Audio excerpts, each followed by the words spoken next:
നമസ്കാരം, കലാകൗമുദി ഓൺലൈനിലേക്ക് സ്വാഗതം. പോലീസിൽ ഇപ്പോൾ നിറയെ ഒറ്റുകാരാണത്രേ.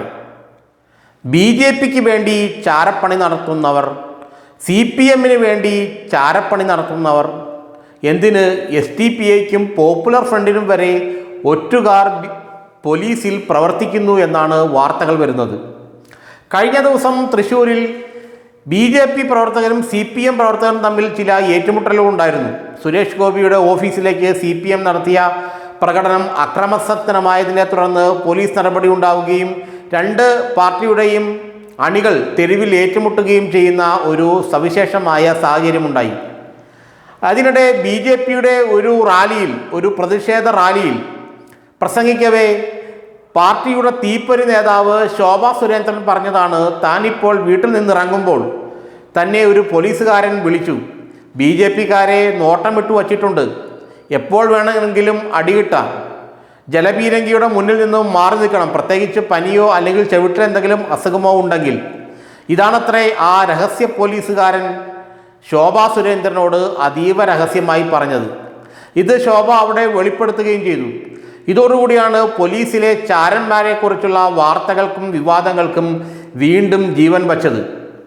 കേരളത്തിലെ പോലീസിൽ BJPയോടും RSSനോടും അടുത്തു നിൽക്കുന്ന നിരവധി പോലീസ് ഉദ്യോഗസ്ഥന്മാരുണ്ടെന്നുള്ളത് പരസ്യമായ രഹസ്യമാണ്.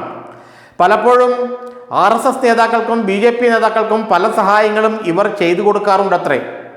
മാത്രമല്ല, വളരെ അടുത്ത ബന്ധം ഇവരുമായി സൂക്ഷിക്കുന്ന IPS ഉദ്യോഗസ്ഥന്മാർ വരെയുണ്ട്.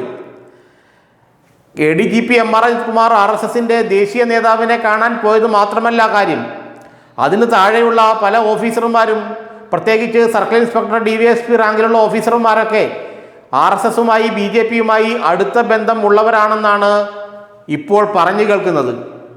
മറ്റൊരു കാര്യം, CPMന് വേണ്ടി പോലീസിൽ പ്രവർത്തിക്കുന്നവരാകട്ടെ BJPക്കാരെ കിട്ടിയാലും കോൺഗ്രസ്സുകാരെ കിട്ടിയാലും തലങ്ങും വിലങ്ങും അടിക്കുമത്രേ. തൃശ്ശൂരിലെ BJP ജില്ലാ പ്രസിഡന്റിനെ പ്രതിഷേധ റാലിക്കിടയിൽ തലക്കടിച്ച് പരിക്കേൽപ്പിച്ച പോലീസുകാരനെ തിരയുകയാണ് BJP നേതൃത്വം. കടുത്ത CPM കാരനെന്ന് പറയപ്പെടുന്ന ഈ പോലീസുകാരൻ ആരാ എന്നാണ് ഇപ്പോൾ ഇവർ അന്വേഷിക്കുന്നത്. ഏതായാലും മുഖം മൂടിയൊക്കെ വെച്ച്, എന്ന് വെച്ചാൽ നമ്മൾ മുഖത്ത് കെട്ടുന്ന തുണിയൊക്കെ വെച്ച് അല്ലെങ്കിൽ മാസ്ക് വെച്ചാണ് ഈ പോലീസുകാരൻ ഈ BJP ജില്ലാ പ്രസിഡന്റിനെ അടിച്ചതത്രേ. മാസ്ക് വെച്ച് തല്ലിയ പോലീസുകാരനെ അന്വേഷിച്ച് നടക്കുകയാണ് ഇപ്പോൾ അവിടുത്തെ BJPക്കാർ. ഇതിനു മുമ്പ് മൂവാറ്റുപുഴയിൽ ഒരു പോലീസുകാരനെ സർവീസിൽ നിന്നും പിരിച്ചുവിട്ടിരുന്നു.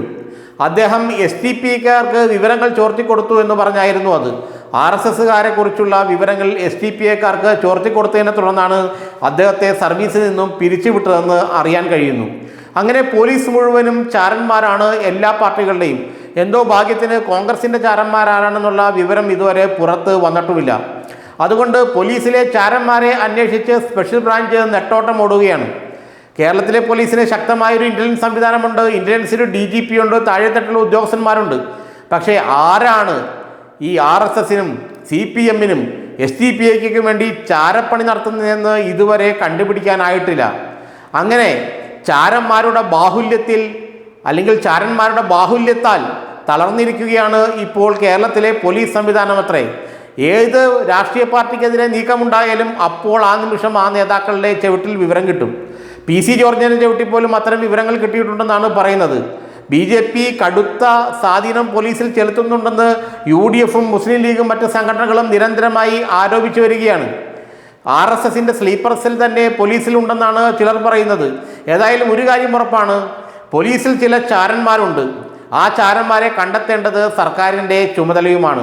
അത് സർക്കാർ കണ്ടെത്തിയേ മതിയാവൂ. കാരണം ഒരു ഫോഴ്സ് എന്ന നിലയിൽ, ഒരു ക്രമസമാധാന സംവിധാനം എന്ന നിലയിൽ പോലീസിലെ രഹസ്യങ്ങൾ ഒരു കാരണവശാലും പുറത്തു പോകാൻ പാടില്ലാത്തതാണ്.